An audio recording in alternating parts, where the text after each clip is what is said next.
Hey, so previously I recorded a video of building a simple LangChain application to generate LangChain code.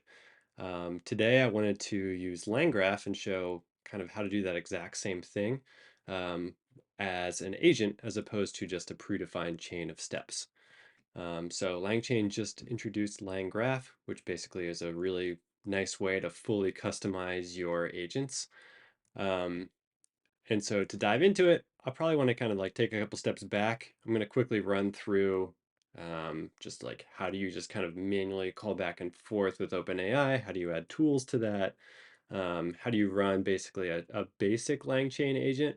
And then how would you rebuild that same LangChain agent with LangGraph? And then finally kind of like show quickly the steps I took to build this specific agent, which takes in an initial request here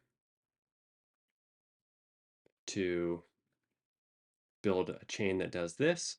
It goes out, it finds context for it, it adds context, it writes code, it reviews code, it'll save the code, it'll do all of those things just through a series of now tools and agents. So let's dive into kind of the beginnings here. So if you already are really familiar with this, you can kind of skip ahead. I've got 4 notebooks to run through, jump through to maybe 3, which is doing the LangGraph agent, and 4, the LangGraph development team.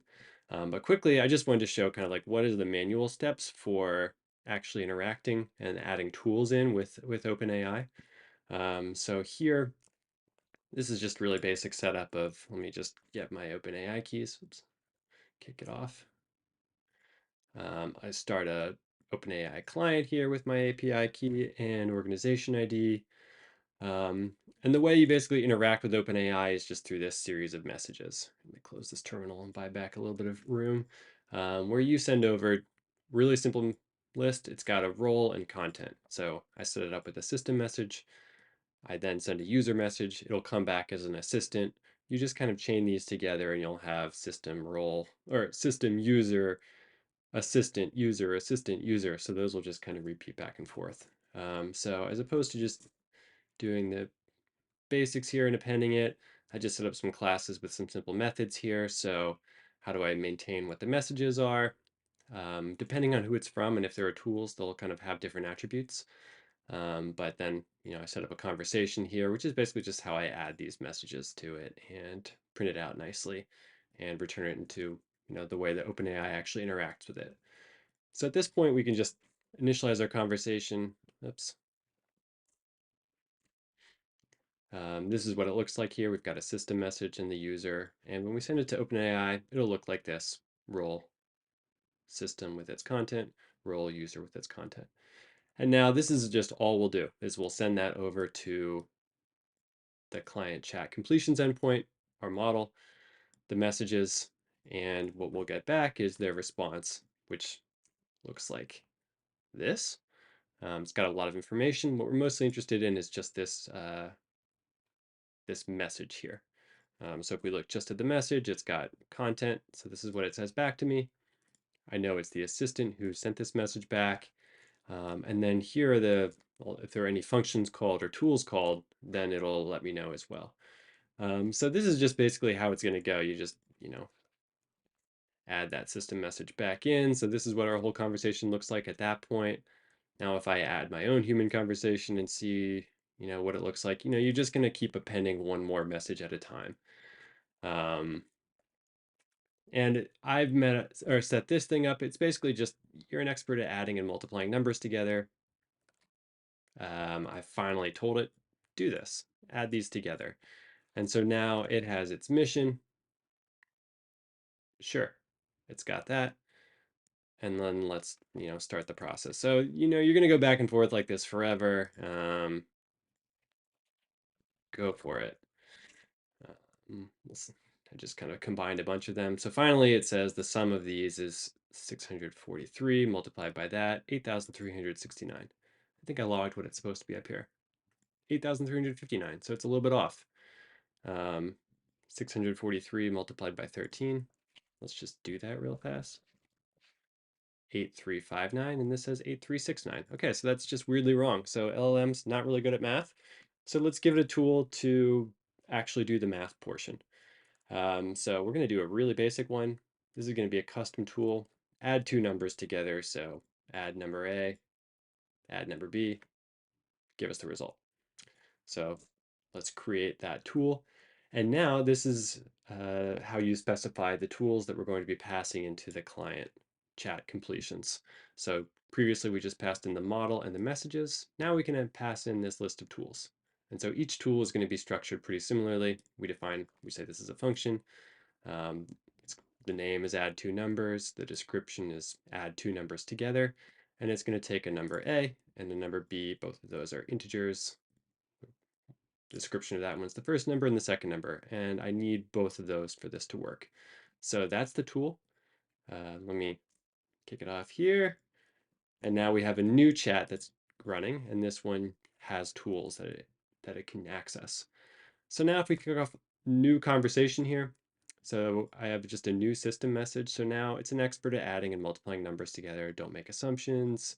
Ask for clarification if it's ambiguous. Use your tools when they are helpful. And now the user just says, help me add these two numbers together. So not hard, but we saw that the LLM isn't necessarily great at math by itself. So we kick it off. And now I guess we just started what our conversation is. So that's what the structure looks like. Now we're going to actually call it. I'll add that system message to our conversation and let's see what the response looks like. So now it's sent over this chat completion message. Another role of assistant, but this time it has a tool call. And so there's a lot of information in here. And so let's kind of look into what we're interested in it down here is it's got a function name. So it's going to call our add two numbers. That's what we want to do.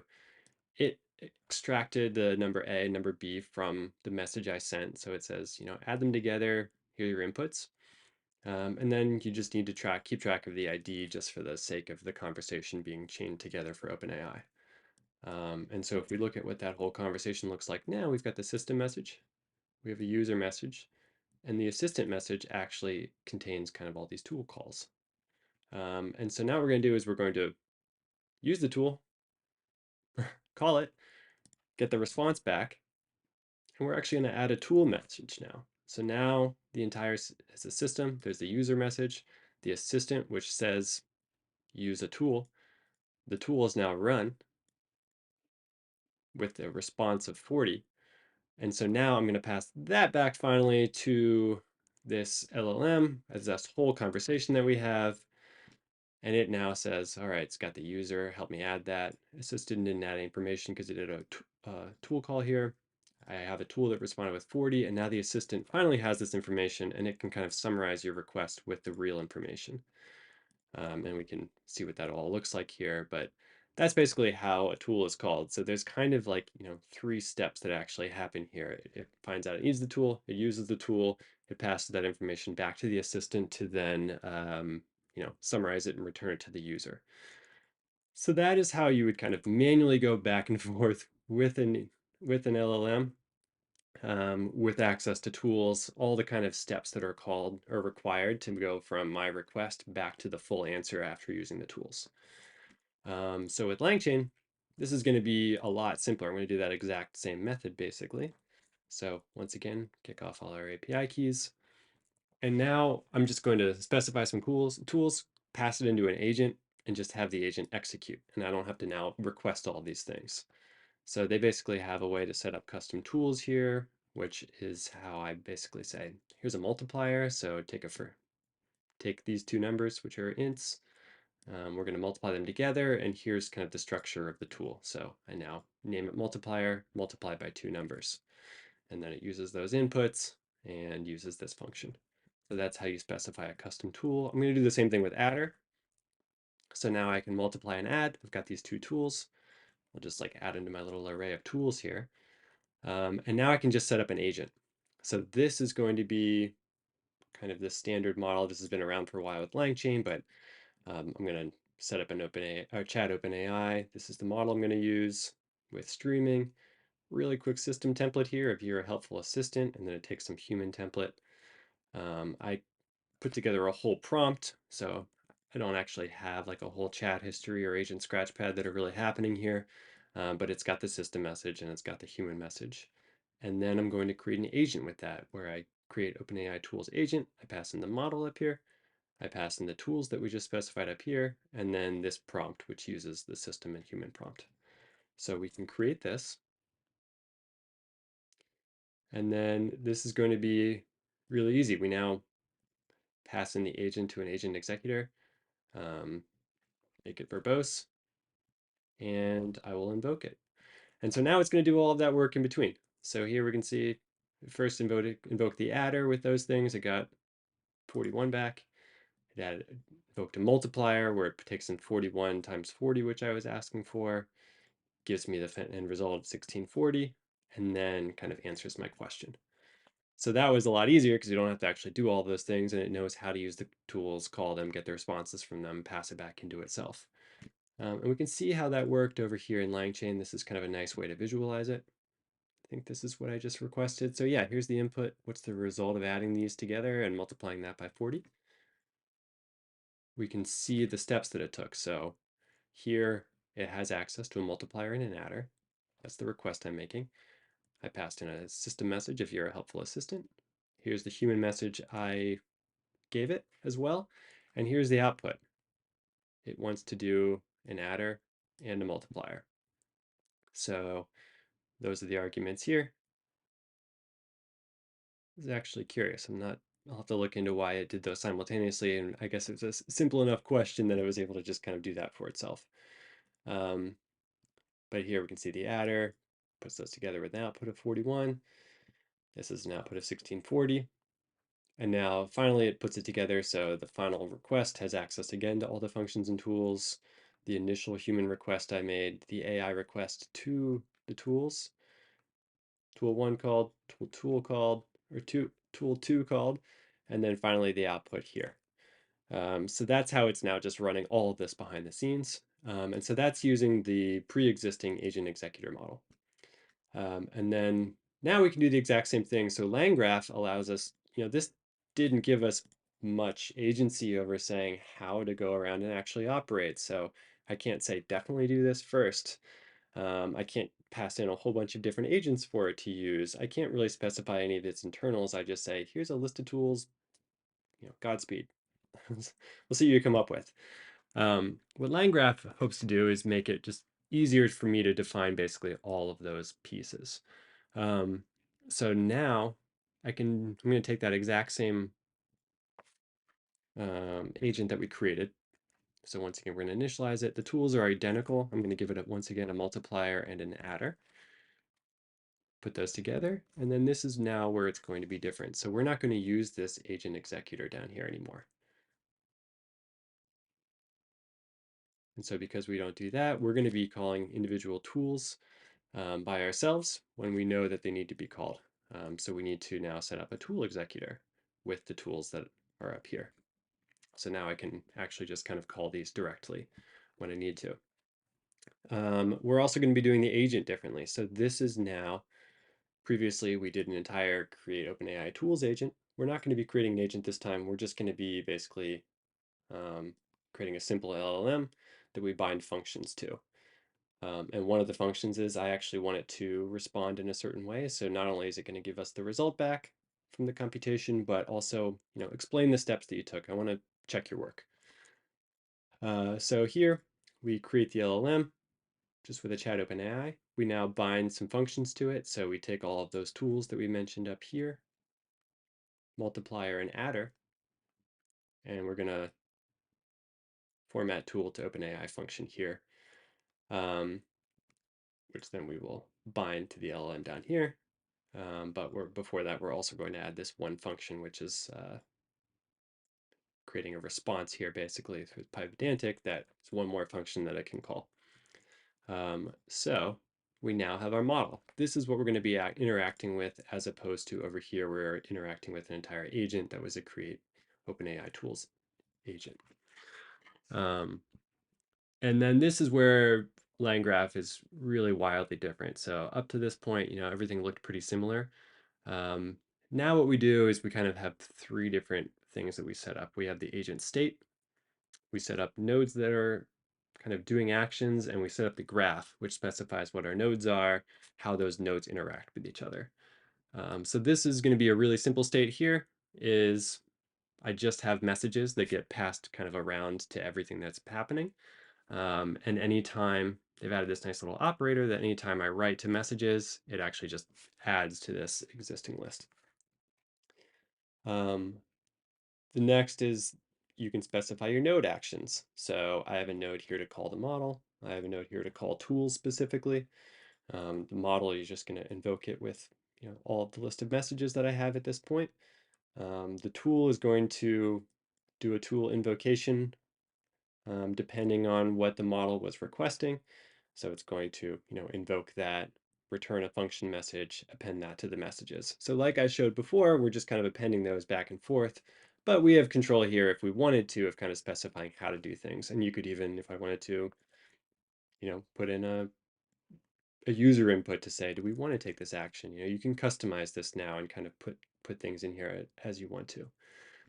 We also have a should continue, and this is going to say every time, well, this is a node. Anytime I request should continue, it'll tell me if we want to continue going or if we want to bail and say we've made it to the end. So I've got a couple of parameters in here that I define. So these are kind of the nodes, and the way you use them is now we make a graph. And this is great. We can now set up what our nodes are. So I mentioned the agent and the action. So that'll agent will always call a model, action will always call a tool. And then you specify the edges. So we have a starting edge. I want it to always begin with the agent here. So it's always going to call the model and figure out which tool to interact with. When the agent runs, we have what is called a conditional agent. So now it says, oh, we check should continue. So this is going to return kind of like it'll either continue with an action or end, which we actually just say, all right, we exit now, we've completed it here. So continue, when an agent runs, it determines it should continue. We get continue back as a response, and now it calls action node, which is our node up here, which calls a tool. So we kind of specify the nodes, the edges here, and then there's a normal edge versus a conditional edge. So every time an action occurs, I want the agent to be retriggered. So now I can always call, you don't call action doesn't trigger another action. I want action to always go back to agent, figure out if it needs to do another tool or if it's done, and then finally, exit itself. So it now has been kind of fully, I've gotten to specify the behavior now of the agent. Let's see where I was. And then finally, we just compile this and we can invoke it. So I'll stream it with an input message of what is the product of 37 and 54 plus 42. Let me just run everything because I think I forgot to run a bunch. And we'll go over to LangSmith to see what this result looks like, but it's been running here.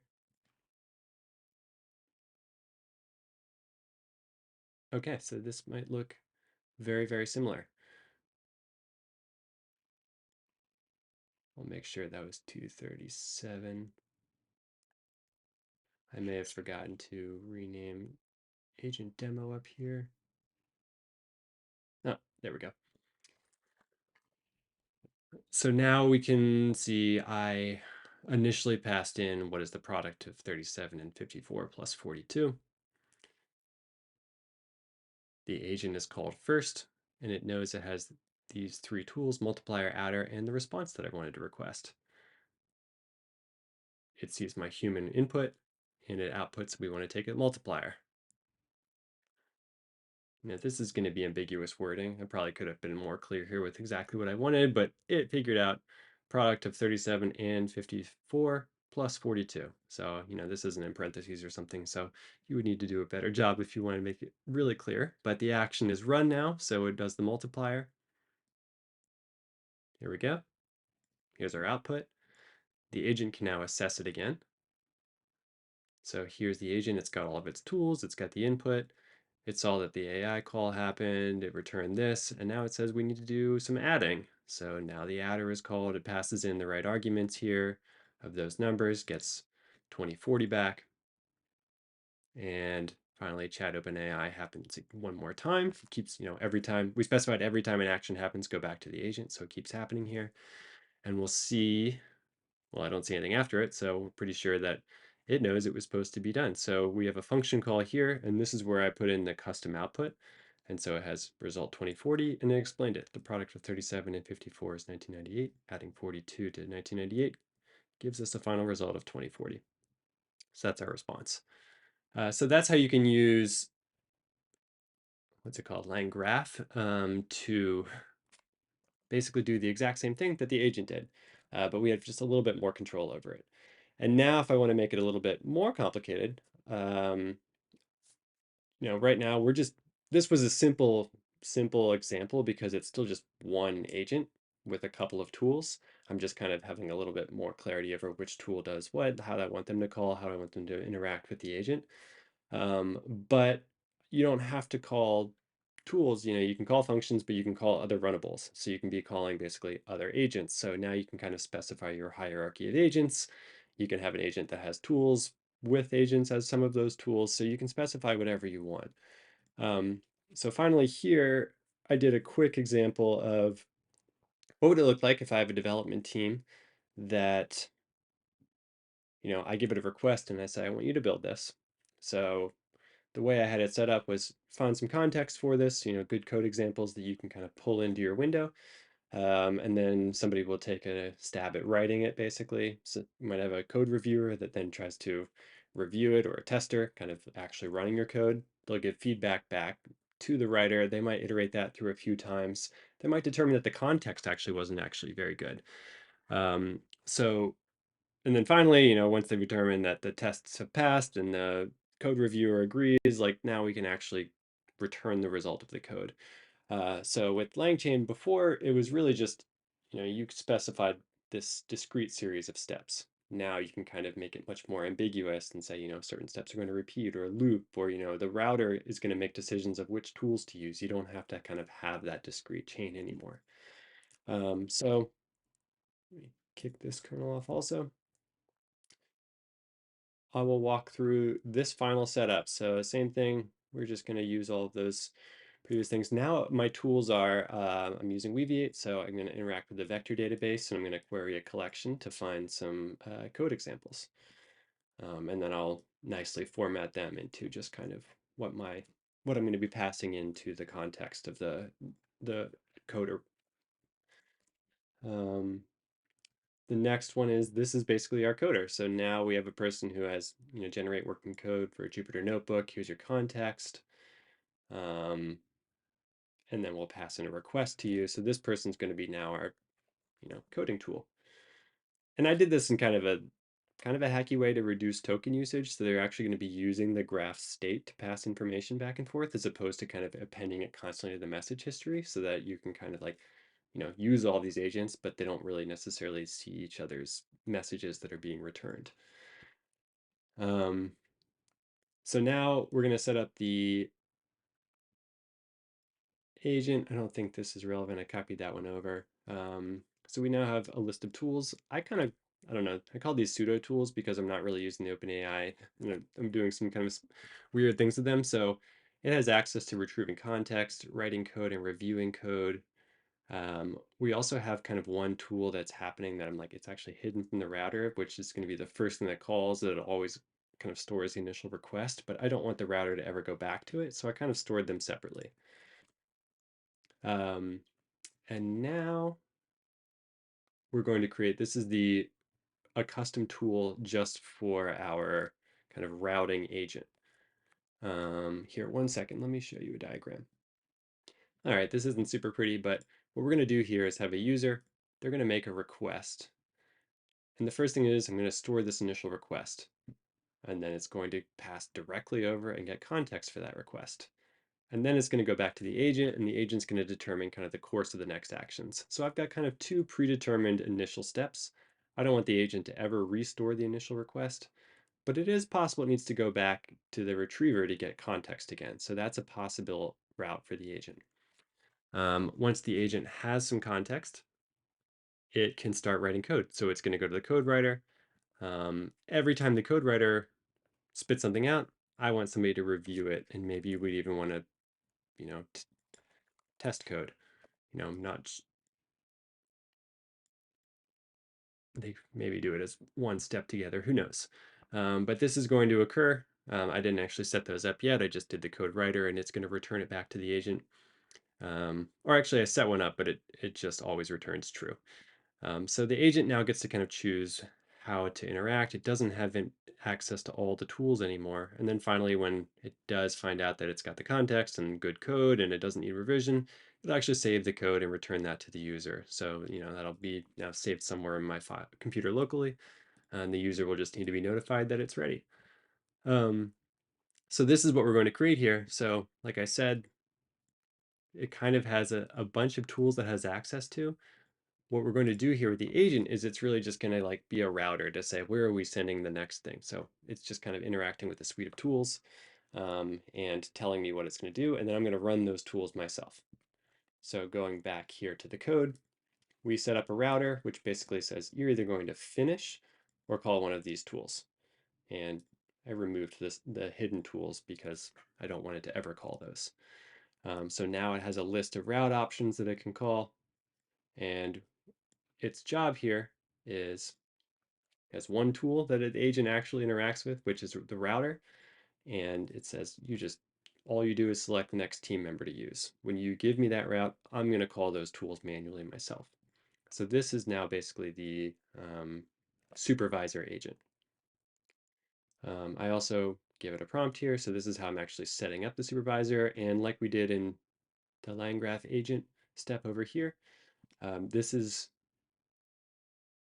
setting up an LLM, but we are actually going to create a functions agent for this one as well. So we've got a system prompt. This is defining the behavior that I want it to do, so it knows about the members on the team. I say you typically follow retrieve context, write code, save the code.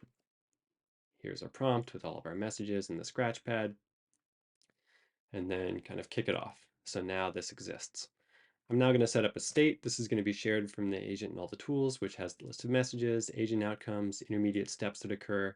I'm also storing a few extra things. So the original request that was passed in, the context that was found. I just don't want to have to pass this back and forth, and I don't want it to be kind of mutated by any of the LLMs ever. Same thing as the code. The code, when it's returned, I want it to be stored in the state and never passed around because it's a lot of tokens if we don't have to use it. And then finally, a Boolean of like, is the code approved or not? I didn't actually figure out how yet to, or I didn't really look into it, but how to get those into the decision tree. So I might be passing them through as variables or something. But for now, since I'm kind of specifying the logic, I'm just referencing these myself in the node. So then I've got the nodes of basically, do we continue when an agent fires? Is it continuing, or is it saying, you're done? We call the model, which is going to be the same. I added a new one, which is setting the initial state. So this is the first thing that gets fired. All it does is save an original request. It is there in the message history, but it's just easy to store and reference this way. And then finally, we're calling a tool. And so this, I've got a couple of different tools. So I've got a retrieve context, I've got write code, review code. For this one, it's now going to query the collection with my original request and then create a new message that just says, you have context now. So as opposed to me having to pass all that information back to the original model, I just wanted to know that it's there. Same thing, code writing. So it passes the context in the request, and then I return an AI message of you have code now. And now I add code to the state, and I append this message back to the message log. And then finally, review code. I didn't have time to set this one up, but this is just going to fire back a quick message that says code is approved. You got this. So these are the nodes. Then we specify the graph down here. So we're going to add an agent that always calls the model, an action that always calls the tool, and we're adding in a node for initial state to call set initial state, and the set entry point is going to be initial state. So I wanted to always do that first, and then from there, something interesting will happen. And I was going to make initial state always go to, I think I showed in the diagram, that's supposed to go to retriever, but kind of time crunched here. So I just passed it back to the agent and let it do the routing. We have the conditional edge here. So when an agent runs, We check should continue, figure out if it should use one of our tools or if we're done. And then we've got the normal edges that actions always call an agent. And I said here, initial state just always calls an agent. So now that is pretty much all defined. We've got all of our tools as nodes. We've got the edges to define how those need to be run. And if I send in a feature request now, let me just run this whole thing.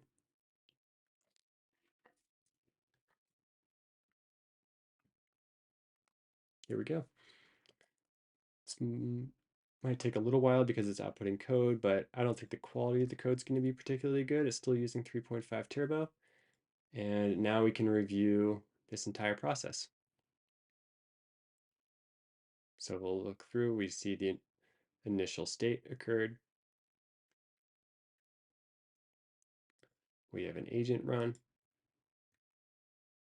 So we can see the only tool the agent actually has access to is the router now. It doesn't have all of the tools.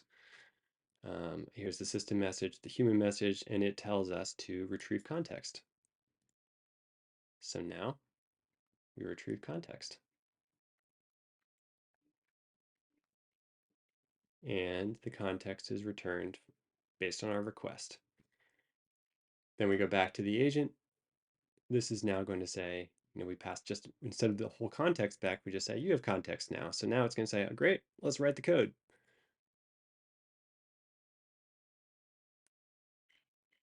Now, here's the code writing step where here are the specifications, all of the examples I've passed through. Here's the human message for what it needs to do, and it spits out our code here, which I'd have to test and see how it looks, but reading through it seems like it's kind of got it mostly down. And then finally, there was another agent call, which is, what are you supposed to do here? You have context now, you have code now, we're finished. And I think that was because I turned off the code reviewer and saver. So this is able to run now. It's still, right now kind of following linear steps, but once you have the reviewer, it could loop back to the code writing. If it keeps failing to write code well, we'd probably go back and even revise the context fetcher. So by using LangGraph now, we've got the ability to specify all of that, as opposed to just kind of giving it a series of tools and then hoping it does a good job. We're also able to use the state to kind of pass some of this information back and forth so that, if you actually look at this final outcome, it's not using many tokens in this message. We're not storing the code anywhere that's just being passed back and forth between all these people. It's not like changing slightly between messages being sent. So we're able to kind of accomplish it with a lot fewer tokens used. So that's kind of an intro to LangGraph. I'll probably be doing more videos on some of the actual, I'm going to get to more, I think, sophisticated models over here where it's going to be calling different agents. So there's going to be a lot more going on than in this simple one, but I just wanted to get something kind of out the door and see what this looks like before I dive too far into the next ones. So hope that was helpful. Thanks for watching and see you next time.